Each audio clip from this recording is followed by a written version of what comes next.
Yan, 10 seconds to. Proceed lang. Naniwala ang iyo ang puting sa mga salita ni Paul sa Roma, sa Timothy, That's sa 2 minutes.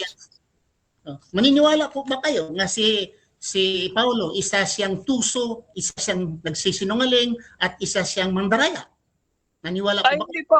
Hindi. Hindi po. Nagsasabi po siya ng totoo, kaya lang kukuha ka ng bersikulo na out of context at unawa nyo lang yon na maling unawa. Kaya sabihin yung tuso si Pablo. Si Pablo ay nagtuturo na si Kristo ay Diyos.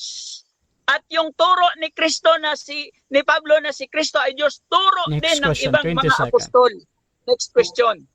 Sabi niya pagkaintindi, basahin ko, 2 Corinthians 12:16, sabi niya, datapat magkagayon man ako'y hindi naging pasan sa inyo, kundi dahil sa pagkatuso ko, kayo hinuli ko sa daya. Kailangan po ba yung intindihin?